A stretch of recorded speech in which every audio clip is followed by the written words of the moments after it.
They did not lose the battle because they were weaker. They did not lose because they were outnumbered. They did not even lose because the enemy was smarter. They lost because their king ran. At first no one noticed. The clash of steel was too loud, the screams too constant, the dust too thick in the air. Men were still fighting, still dying, still believing victory was possible. The banners still stood. The lines had not yet broken. And yet somewhere behind them a single decision had already sealed their fate. The king turned his horse. He did not shout an order. He did not signal a retreat. He did not warn his commanders. He simply rode away. In medieval warfare, this was not just cowardice. It was catastrophe, because armies in this age were not held together by discipline alone. They were not unified by national loyalty or abstract ideals. They were bound by something far more fragile, the presence of a living, visible ruler. The king was not merely a man on the battlefield. He was the army's spine, its symbol, its reason for standing. And when that symbol moved backward, the army followed whether it wanted to or not. At first, only a handful noticed, a knight glancing over his shoulder. A banner bearer realizing the royal standard was no longer where it should be. A commander searching for orders that would never come. Then whispers spread, the king is moving, the king is retreating, the king is gone. In battle, rumors travel faster than arrows. Men who had been holding their ground for hours suddenly hesitated. Shields lowered, formations loosened, not because they wanted to flee, but because they no longer knew what they were fighting for. If the king had left, then the battle was already lost. This is the cruel truth of medieval warfare. Defeat did not begin when the lines broke. It began when belief collapsed. And belief was embodied in a single man wearing a crown. Within minutes, hesitation turned into fear. Fear turned into movement. Movement turned into panic. Soldiers began pulling back, not as a command, but as instinct. Each man watching the one beside him, each step backward justifying the next. Officers shouted, horns blew, but without the king, their voices carried no authority. Then the enemy noticed. They always do.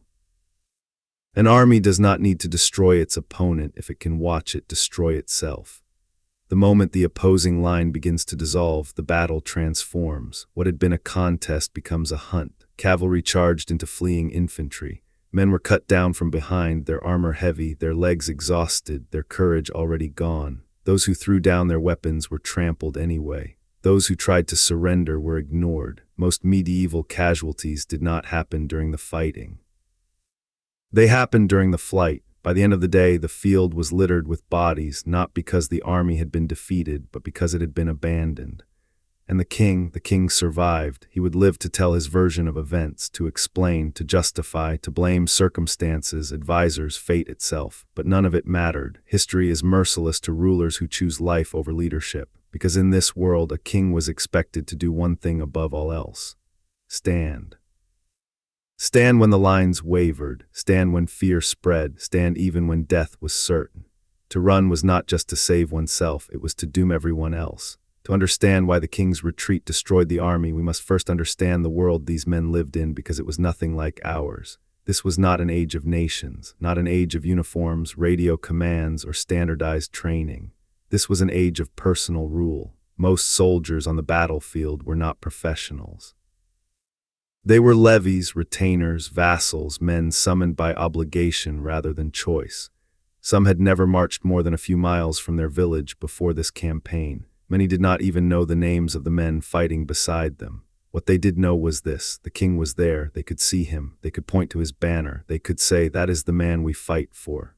The presence of the king transformed fear into resolve. As long as he stood, the army believed the battle still had meaning.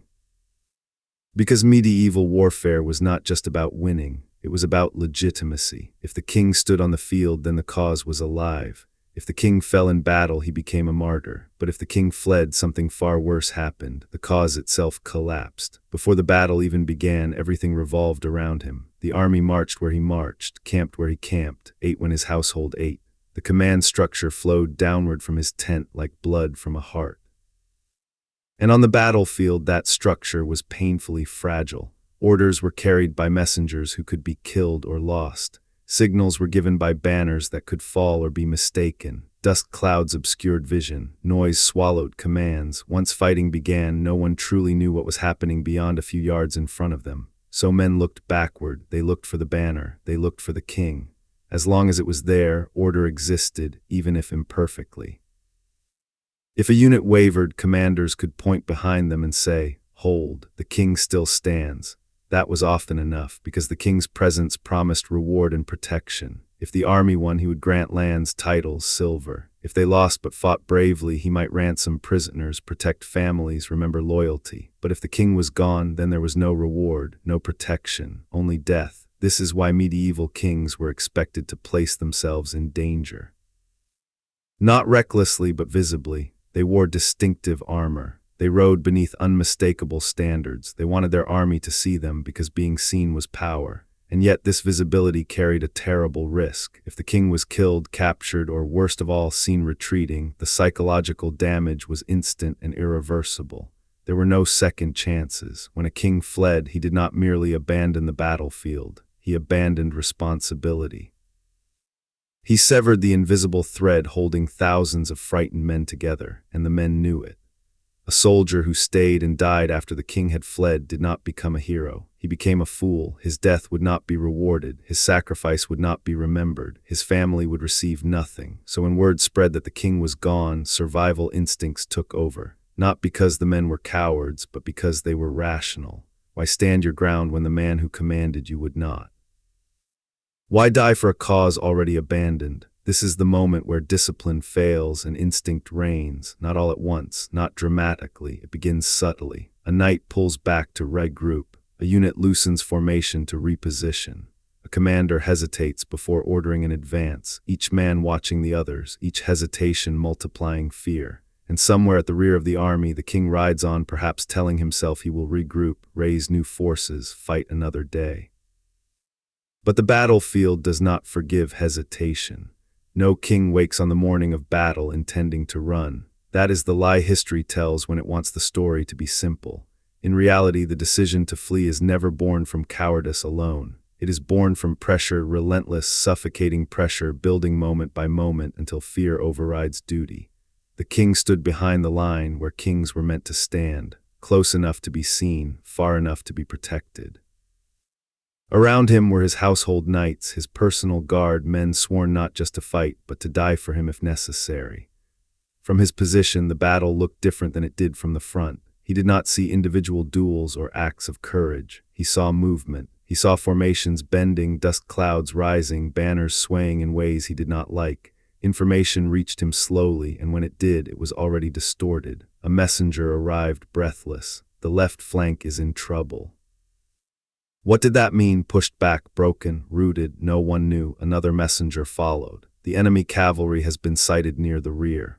Were they scouting, advancing, already charging? Again, no one knew. The king asked for clarity. None came. This is the unseen terror of command in medieval warfare. The higher you stood, the less you truly understood. Kings made decisions with fragments of truth, filtered through fear, urgency, and human error. Then came the rumor that changed everything.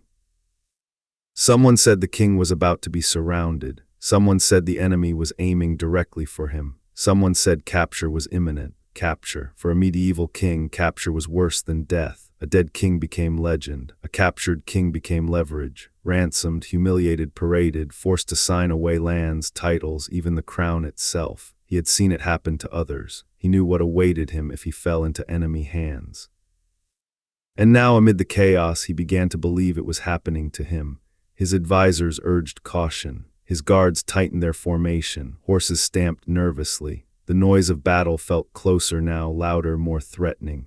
Still, no clear order came from the front, no confirmation of victory, no decisive breakthrough, only uncertainty. And uncertainty is poison to leadership. The king hesitated. That hesitation lasted only seconds, but seconds were enough. He imagined himself unhorsed, dragged from the saddle, his crown torn from his head. He imagined months, years in captivity, a kingdom ruled in his absence, rivals rising, allies abandoning him. In that moment, the battlefield ceased to be about the army. It became about survival. He told himself this was not retreat, it was repositioning. He would move to safety, gather reserves, reassert command. He would return once the danger passed, so he turned his horse. At first, it was subtle. A small movement backward, his guards followed as they were trained to do. The royal banner shifted position just slightly, but soldiers are always watching. A knight near the rear noticed the banner was no longer where it had been moments before. He frowned, looked again, it was moving. Another soldier saw it too, then another. No horn sounded, no command was given, yet the signal was unmistakable. The king was leaving, and once that truth took hold, it spread faster than any order ever could. Men began to shout questions. Where is the king going? Is this a retreat? Are we surrounded? Officers tried to restore order, but they were already too late. Authority in medieval armies flowed from the king outward. When the source moved away, everything downstream weakened instantly. The king rode on, convincing himself he had time. He did not, because the battlefield responds to weakness with brutal speed. The enemy saw movement at the rear, saw the royal standard shifting. They did not know the king's thoughts, but they understood the implication. They sensed blood, and as the king disappeared from sight, the army he left behind began to unravel, not because it had been defeated, but because it had been forsaken.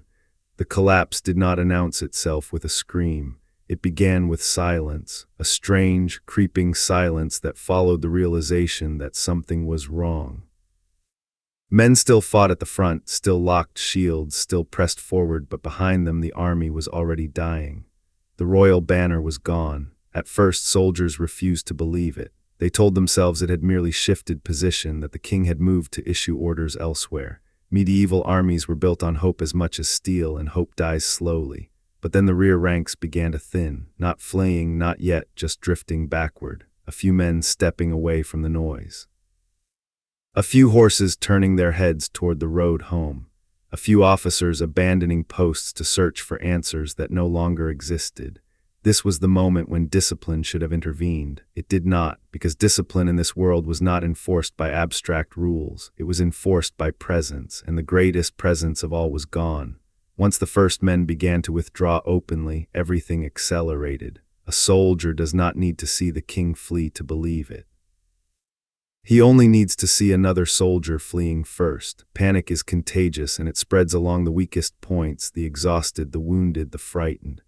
A unit on the flank broke formation to pull back. Another followed. Shields dropped, lines bent. Officers shouted until their voices broke, threatening punishment that would never come. And then someone ran. That single act shattered the illusion of control. Running is not just movement, it is permission. The moment one man turns and sprints, every man behind him understands that survival has replaced victory. The battlefield transforms instantly. What had been a wall of shields becomes a crowd. What had been coordination becomes chaos. The enemy needed no signal. They surged forward like a wave crashing into a collapsing dam. Cavalry thundered into exposed backs. Infantry pushed hard where resistance melted away. Men were cut down not while fighting, but while stumbling, tripping over bodies, tangled in their own armor. Those who threw down their weapons died anyway. Those who begged were ignored. Mercy is rare in a rout. Most soldiers did not even know who was killing them. They felt the blow, the blade, the weight of another body falling on top of them. They died nameless, faceless, unnoticed, casualties not of strategy but of abandonment. The killing did not stop when the field was cleared. It followed the army. Men drowned trying to cross rivers. Horses broke legs in ditches. Exhausted soldiers collapsed only to be finished by pursuers hours later. Villages along the retreat route became slaughterhouses as panicked men tried to hide, only to be dragged out and executed. By nightfall, the army no longer existed. What had marched out that morning as a unified force was now scattered debris, weapons in the mud, banners trampled, bodies stripped by scavengers before the blood had dried. And the king. The king was alive. He reached safety surrounded by guards who had done their duty perfectly, protecting him while everyone else died. He told himself he had escaped disaster, that he would raise another army, that this defeat could be repaired, but medieval politics was not forgiving. News traveled quickly, faster than he expected. By the time he returned to his capital, the story had already hardened into truth. The king had fled, not retreated, not repositioned, fled. Nobles whispered it behind closed doors. Clergy hinted at divine judgment. Rivals sharpened knives and claims. Allies reconsidered loyalties, because a king who would not stand in battle could not be trusted to stand anywhere else. The survivors carried the story home with them if they survived at all. Fathers, sons, brothers who never returned, entire communities hollowed out in a single afternoon, and every death traced back to one moment, the moment the king turned his horse. The collapse did not arrive all at once. That is the mistake most people make when imagining how armies die. They picture a sudden scream, a dramatic turn, a single moment when everyone breaks and runs together. But medieval armies rarely collapse like a wall struck by a hammer. They collapse like rotting wood, slowly at first, then all at once, then beyond recovery. When the king disappeared from sight, the army did not immediately flee. It hesitated. And hesitation on a battlefield is more dangerous than fear. Men at the front were still fighting. They were still pushing, still bracing behind shields, still trading blows at arm's length. Blood was being spilled with the same intensity as before. To them nothing had changed yet, but behind them something vital had already snapped. The rear ranks began to thin, not with panic, but with uncertainty. Men looked backward more often than forward. Officers turned in their saddles, scanning for the royal banner that anchored the army's sense of direction. It was not there. This absence created a vacuum, and in that vacuum imagination rushed in. Some believed the king had been killed, others believed he had been captured. Some thought the enemy had broken through somewhere unseen and that retreat was already ordered. No one knew the truth, and in battle, ignorance is lethal. A soldier who knows he is losing can still fight. A soldier who knows he is winning can fight even harder, but a soldier who does not know what is happening can do nothing except guess. Guessing is how armies unravel. Small acts of self-preservation began to appear. A man stepped out of line to tend to a wound that could have waited. A knight pulled back his horse, claiming he needed to relay orders. A unit on the flank angled away from pressure instead of pressing forward. None of these actions were cowardly on their own. Together, they were fatal. Because medieval formations depended on mutual confidence. Every man needed to believe the man beside him would stand. The moment that belief weakened, the formation began to breathe, expanding, contracting, losing its rigidity. Gaps appeared, not dramatic ones, not yet, just enough for doubt to slip through. An enemy spear found a shoulder through one such gap. A shield was knocked aside where two men no longer aligned perfectly. A wounded soldier fell, and no one stepped forward to fill his place. The line bent, and when a line bends without orders, it is already breaking. Officers shouted commands that no longer carried weight. They threatened punishment that no longer mattered. They promised rewards that no longer seemed real, because all authority in that army flowed from one source, and that source was gone. A unit on the left flank finally gave ground, not running, stepping back deliberately, cautiously. They believed they were preserving themselves, buying time. But movement backward is never neutral. It signals weakness. The enemy saw it immediately. They did not know the king had fled. They did not need to. All they needed to see was uncertainty. And uncertainty is as visible as blood. Enemy commanders ordered pressure where resistance softened. Infantry surged forward with renewed aggression. Missiles fell into areas that moments earlier had been shielded by discipline. Then came the cavalry. Cavalry does not need a broken army to destroy it. It only needs an army that is no longer confident. A small group of horsemen probed the retreating flank. They did not charge yet. They tested, they harassed, they watched how the infantry responded. The response told them everything. The infantry did not advance to meet them. They recoiled. That recoil sealed the army's fate. Once cavalry realizes an infantry force is uncertain, the battle shifts instantly. What had been a struggle becomes exploitation. Horsemen began riding closer, slashing at the edges, forcing infantry to turn shields away from the front. Formations twisted. Men lost sight of their commanders. Shouting replaced signals. Panic replaced order. Still, many soldiers did not run. They froze, and freezing is often worse. A frozen soldier does not flee, but he also does not resist. He becomes an obstacle, a body waiting to be knocked aside. He watches others fall and realizes too late that the battle has changed. When the first man finally ran, truly ran, everything accelerated beyond control. He did not run because he was a coward. He ran because he understood. He understood that the battle no longer had a center, that there was no longer a command structure to retreat through. That staying meant dying for nothing. His feet hit the ground hard. His shield bounced against his leg. He pushed past others, shouting warnings that sounded like screams. And the moment others saw him run, they ran too. This is the moment history rarely describes accurately. It was not chaos at first, it was calculation. Each man saw the collapse beginning and made a decision: leave now or be trapped later. The retreat became visible, then audible, then unstoppable. Men began dropping weapons to run faster. Helmets were torn off, shields abandoned. Armor, once protection, became a curse, heavy, suffocating, slowing escape. The enemy charged, not cautiously, not tactically. They charged with the knowledge that the battle was already won. Cavalry slammed into fleeing men from behind, cutting them down as they stumbled. Infantry pursued, striking backs and legs, not bothering with formations anymore.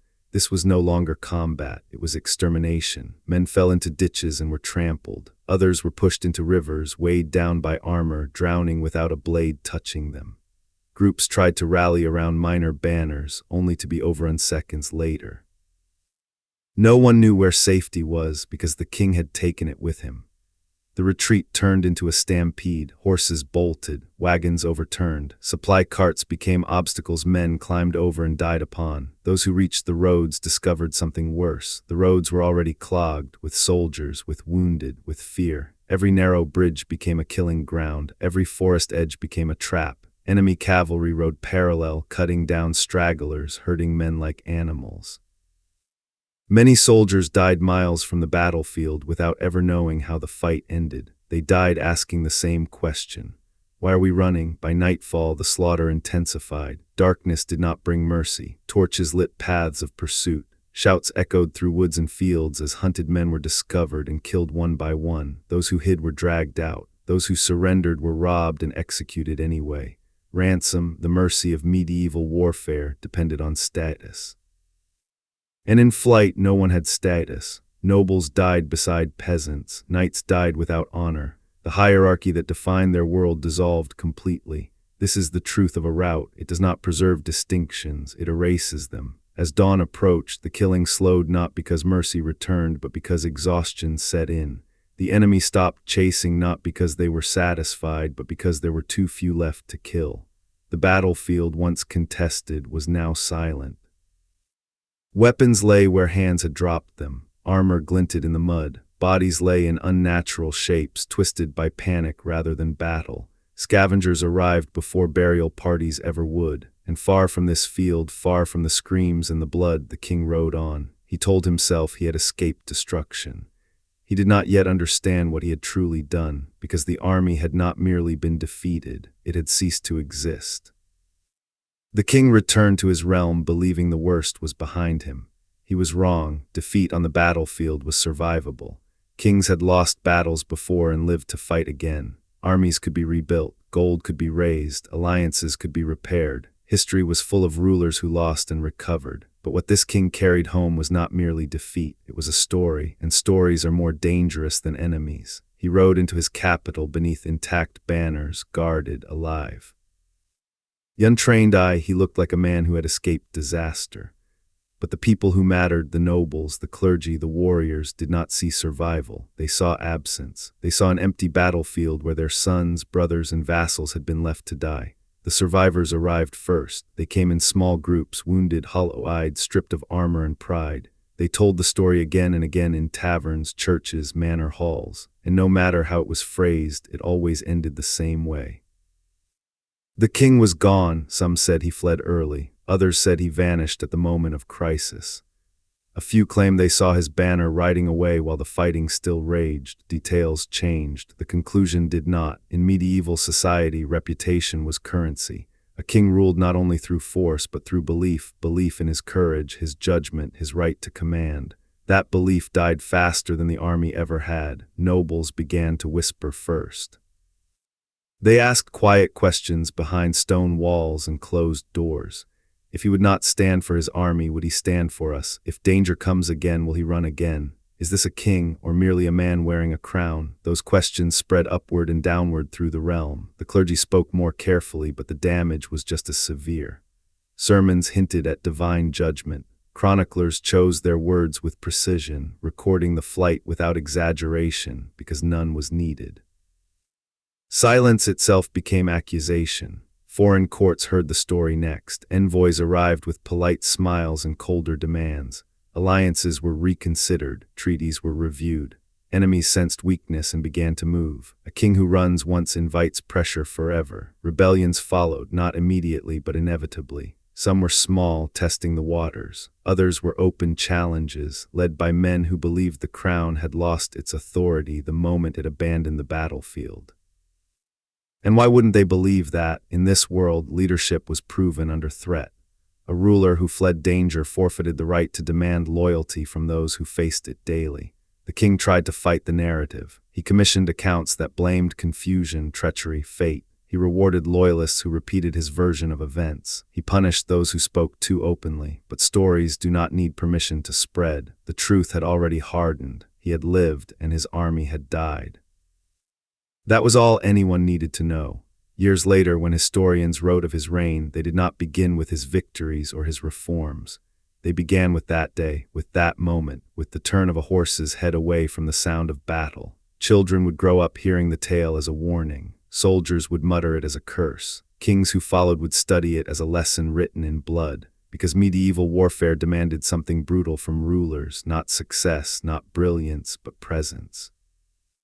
A king did not have to win, but he had to stand. Stand when fear crept in, stand when the lines bent, stand even when defeat was certain. To flee was to admit that the crown mattered more than the men who wore its colors, and history never forgave that admission. The battlefield where the army died would eventually grow quiet, grass would return, bones would be buried or forgotten. But the king's name would never escape the shadow of that decision. He would not be remembered for how he ruled.